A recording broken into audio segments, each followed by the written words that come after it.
For those who don't know, Gorlock is one of those underground bands that I've been reacting to since this channel first began. Their particular strain of dark horrorscape sonic disturbance has always really appealed to me, and today I'll be exposing my ears to even more of it, because I'll be reacting for the first time to the song Storms Without Rain. A compelling title as usual, my interest is absolutely piqued. And look, I've been having a really bad day, so I think that some Gorlock is just what the doctor ordered.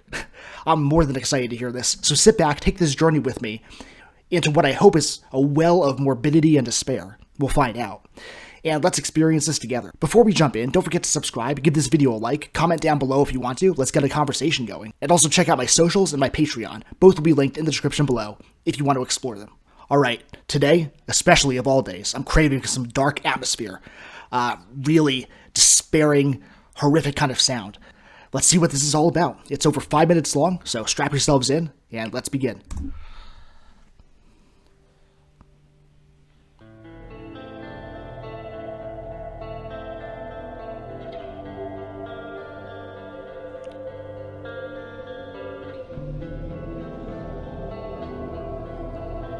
Is that some acoustic guitar?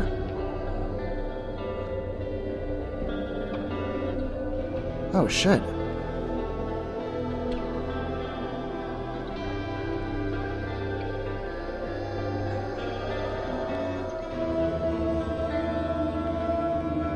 This is already different, but the darkness is still there.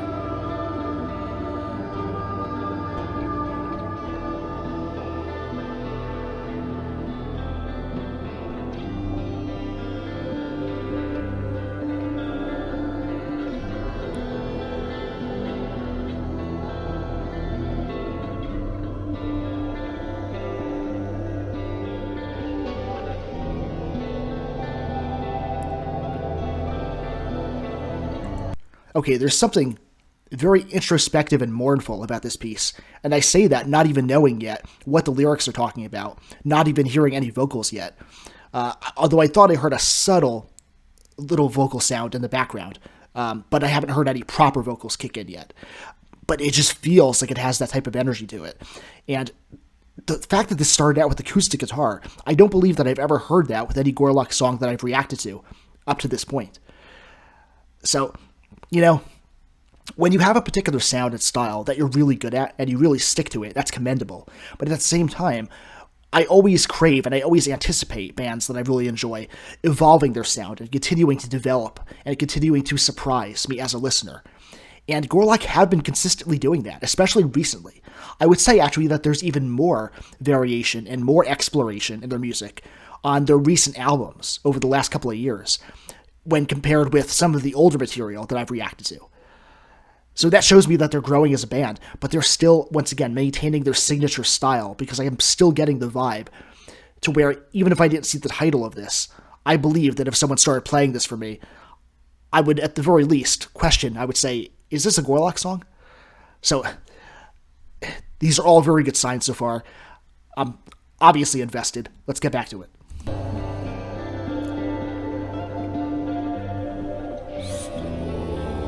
There we go.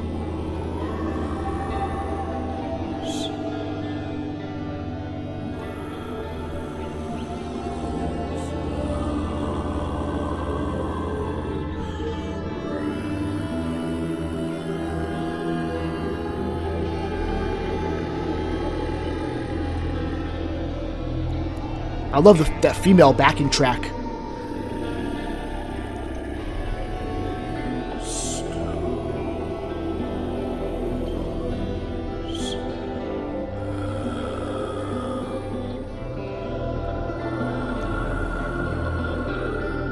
Oh, that sounds eerily childlike. That voice.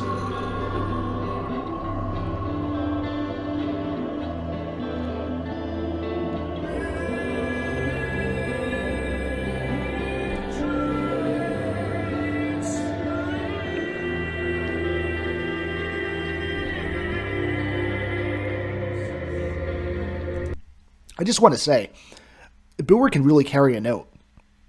And maybe I'm repeating myself, maybe I've said that in a previous reaction, but it deserves to be said again.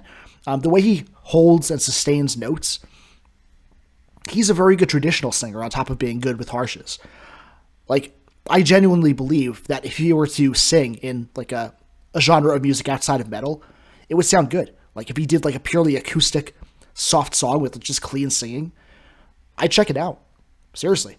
But it also works very much as a counterpoint to the brooding, dark, growing atmosphere that slithers beneath the surface. You know, contrast is an excellent thing to use and to utilize when you're doing a song that is intended to give an eerie and unnerving and disturbing kind of feeling to the listener. So, good creative choice on top of the fact that it's just also sheer talent. Let's keep going.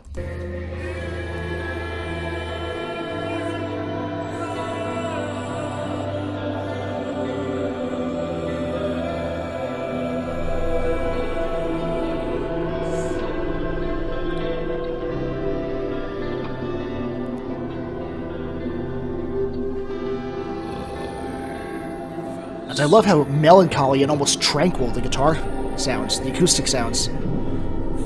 Once again, in contrast with the atmosphere.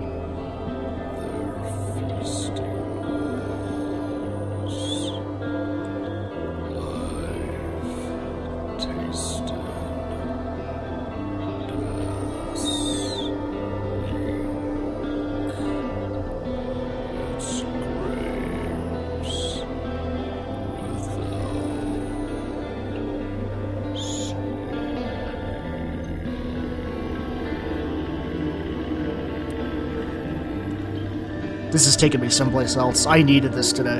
I really did.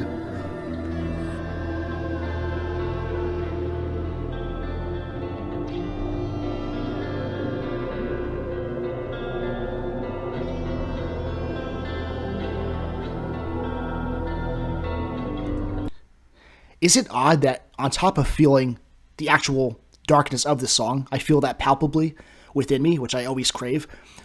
In addition to that, I also feel a sort of meditative feeling as I'm listening to this. And I really wish I could have first listened to this and first reacted to this at night. It's currently late afternoon at the time of filming. It just comes down to my schedule and what works best for me right now. But I was definitely in the right mood and the right headspace for the song, and it's doing wonders. I'm not going to say so far that it's going to be one of my favorites or even in like my top 5 Gorlock songs. I'm not going to say that yet. That could change. But I will say it's damn good as always, and it's right up there, consistent with the quality that I've come to expect from these guys. You guys are killing it. You really are. I swear I would not say that if that were not the case. I really mean that. I'm very engrossed in this particular song. And there are other songs that I like better, maybe because they have more of an aggressive feeling. And this one, again, does feel a little bit more tranquil in a disturbing kind of way. And I'll elaborate on that afterward. But regardless, I definitely do like it. And when you just close your eyes and let yourself drift off and be carried away in the stream of sonic bizarreness that this is, you just kind of are at a loss for words because it just takes you, once again, someplace else. Or at the very least, that's the effect that it's having on me. And let me know in the comments, especially if you're a first-time listener to Gorlock, let me know how it makes you feel. Let me know how or what it makes you think of. Because I'm curious. I'm curious to see what other people's perspective of this music is. So, let's keep going.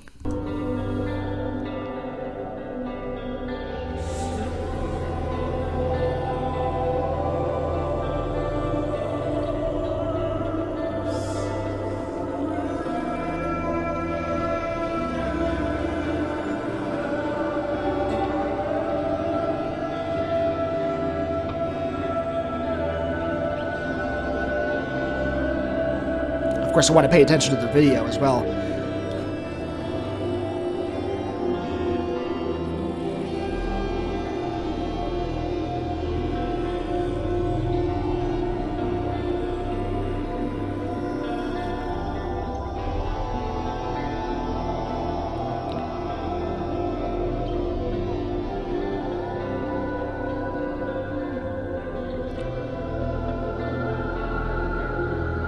Oh, there's like an icy energy to this.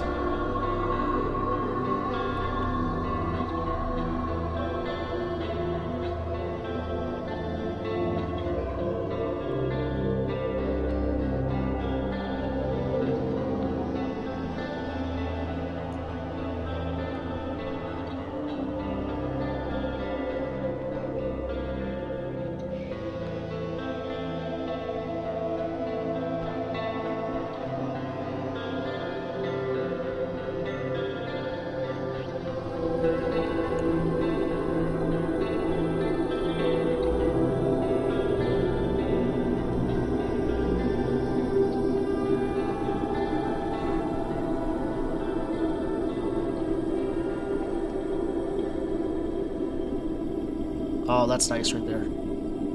That growl right there.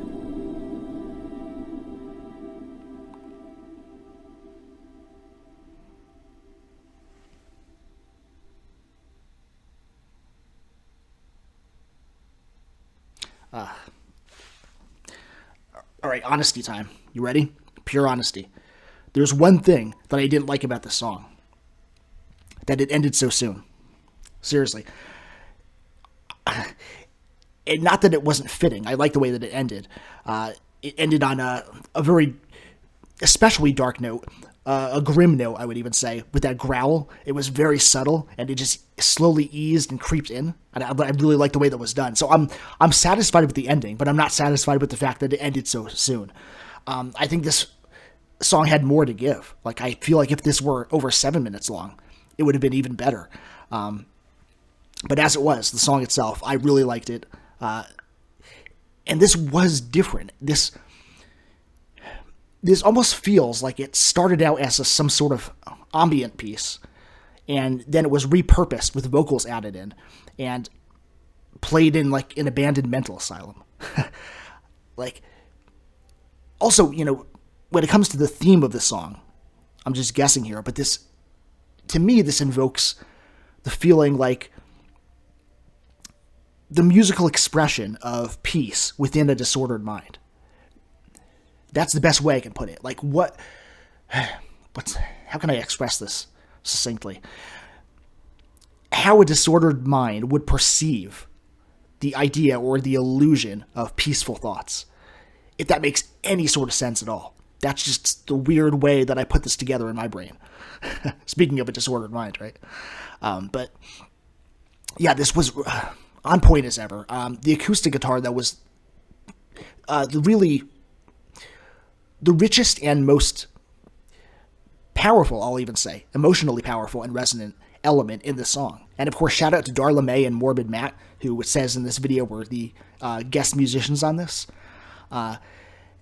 This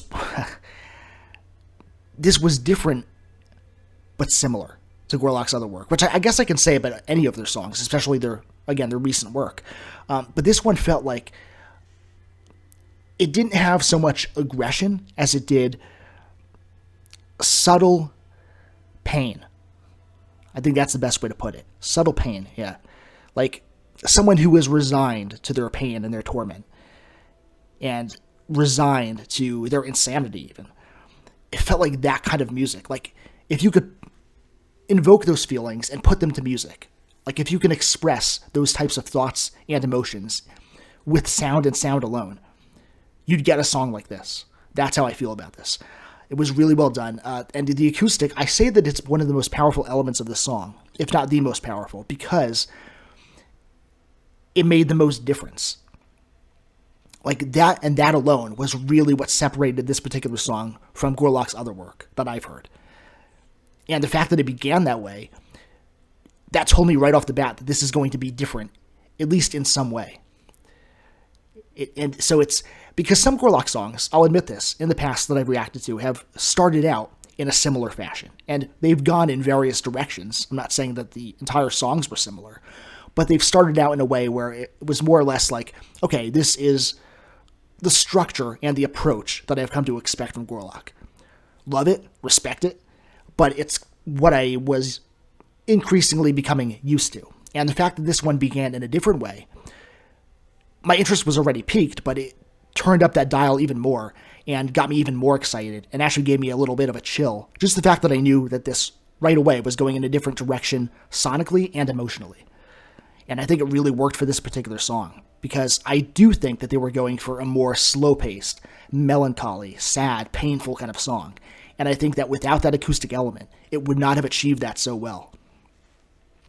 And while there were mostly no harsh vocals in this entire song, aside from that growl at the end, I also think that was appropriate for this particular one. And I think that the vocals were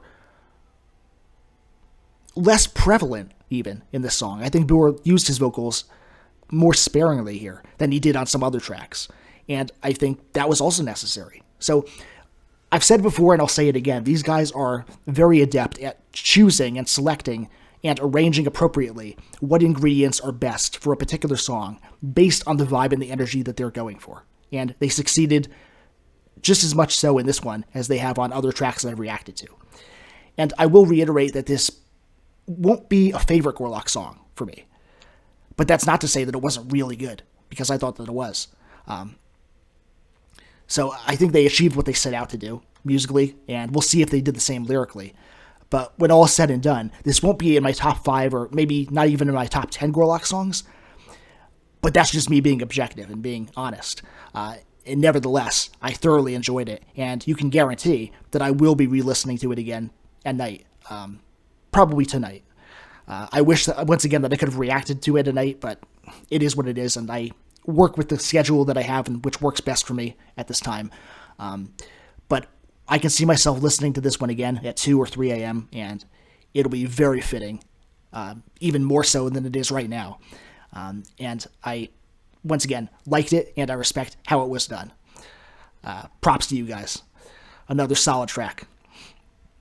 Also, the album title, The Dim. I don't know if I've said this on video yet, but that's like my favorite Gorlock album title so far. It's simple, but it's effective. I like it a lot. Let's check out the lyrics. Storms without rain, the stones have rotted, betrayed screams in the wounds. I've seen the voiceless, their feasting walls. I've tasted death's ink. It's graves without sleep, storms without rain.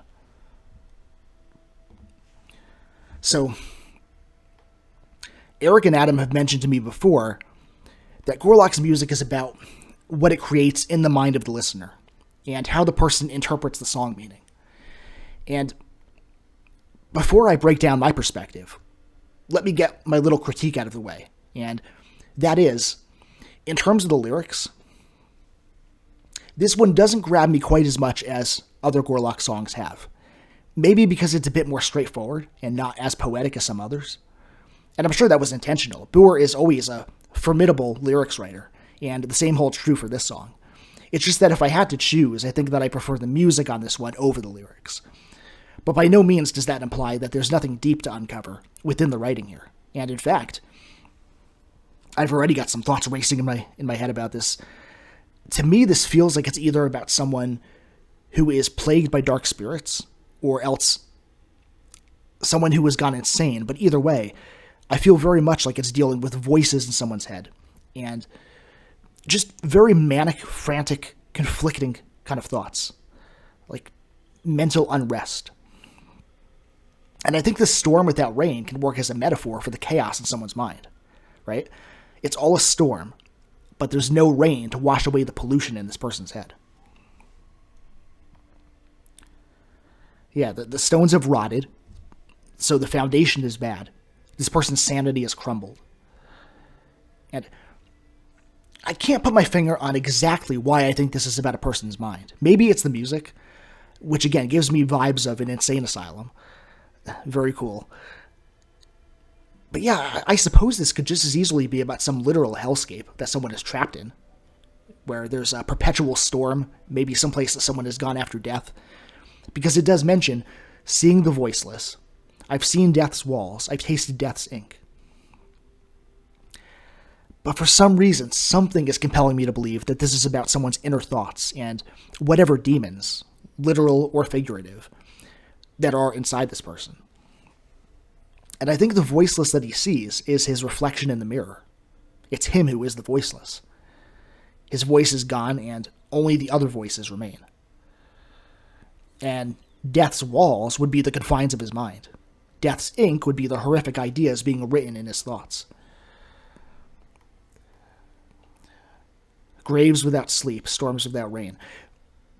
There are these restless souls or voices creating absolute chaos inside him, and there's no reprieve. There's no cleansing from the unclean spirits within, or from the insanity, depending on whichever it is.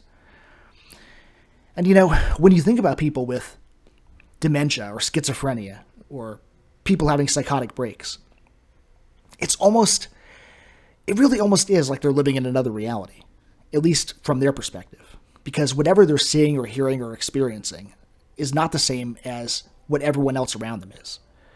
So for all intents and purposes, they might as well be trapped in a hellish world.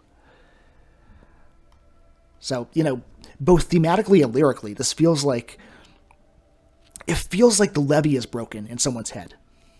But the initial terror that came with the flood of darkness has sort of settled now, and the water is completely still and stagnant. The flooding has basically ruined him from within. It's rotted the stones, and now there's just this feeling of making peace with your fate, accepting the damnation and disorder. And now this person is just in a state of perpetual suffering. Perdition, that's the word I'm looking for. This person is in a state of perdition. And I feel like the music and the writing both reflect that quite well. So when it comes to knowing what kind of writing that the song needs, Gorlak seems as capable as ever. And that's why even when I say this isn't my favorite lyrically, I still have to respect the writing, because I think that no matter what your particular interpretation may be, it achieved what it probably set out to do, which was to work well in tandem with the actual music and feel like one cohesive piece. And, whether the problem in the song is a mental, physical, or spiritual one, or some combination, no matter what context it's in, I think the idea that you're trapped somewhere that you can't escape from, and which no one else can perceive or understand, that has to be horrifying in and of itself. Like, I was reading this story about this person who got trapped between two walls in a building and slowly died over time, screaming for help, and no one found him until it was too late. And that's just a physical entrapment, where at least maybe it's some comfort that it's possible for someone to find you. It's possible to be helped. But the idea of being either in a really dark spiritual place or in a prison of the mind, it's like no one can share your experience or understand your horror when it comes to that. No one can intervene. And, that's why when people talk about hell, yes, I do believe that there are hellscapes that really exist, places that exist on a spiritual plane that would be no different from the hell depicted in various religious texts. Because if we live in a universe of infinite possibility, then it must be possible that some place of absolute endless torment and suffering exists. But there are also personal hells that exist in the human mind, and plenty of people go there and they never escape. A casual stroll through an asylum will show you that plenty of people who, if you look them in the eye, you'll see that they're just someplace else, man. They're physically here, but in every other way that matters, they're not here at all. And to bring it back down, I guess, to a more personal level, I've had periods of stress where it feels like I'm losing control of who I am in the moment, and where I feel like there's all this noise and chaos in my head, especially when I'm angry, which was very much the case earlier today. I was having an argument with someone, and I just felt like all my sanity being temporarily pushed out of my mind, and I was just trying to hold on and just ride it out. Easier said than done. But I think a lot of people get that way sometimes. You just feel this chaos within. You can't get your thoughts straight. You can't order your thoughts and organize, what you're thinking and what your ideas are. It can be a good thing when you're being super creative because you're having all these crazy thoughts that you're trying to put down on paper. But when you're having a negative situation with someone, you're stressed, you're angry, it can obviously be a very bad thing. But we have that temporarily and on a much smaller level. But imagine that it's that way constantly and it never ends. So whether or not whatever dilemma this is actually real or in this person's head, the horror is the same. And the end result is the same. And again, this could be more of a basic horror story about someone literally trapped in some horrific place. But I see no reason why they can't be simultaneously true with the idea that someone has lost their mind. Just because it's in your head doesn't automatically mean that it's not real. Studies have shown that dreams and nightmares have an effect on people's lives, and that what they're experiencing during them actually has real repercussions on their mental state. So, it's a crazy world, I always maintain that. And I feel like a broken record saying this, but it's a stranger world and a stranger universe than most people think, or most people are willing to believe. And I think that horror-based And darkly spiritual-based songs capture a little bit of that for a temporary moment in time and let us experience a portion of what we can't fully perceive and understand. And I think Gorlock's right there. And in some ways, they're ahead of the curve when it comes to that, because they're very good at their craft, in my opinion. So I'm glad that I can maintain my objectivity as much as I like these guys and can admit that it's not one of my favorite songs. And I want to, once again, underscore the fact that I do very much like it, and I will be listening to it multiple times again. It was still very well done. Much credit to you guys. Eric Adam Boer, thank you for all the support that you've shown Nuclear Reactions.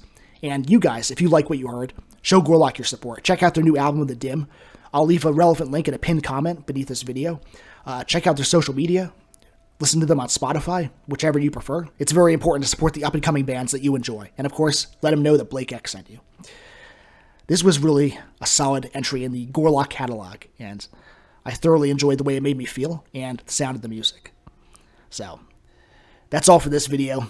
I have a feeling I'll be reacting to more from these guys in the weeks to come.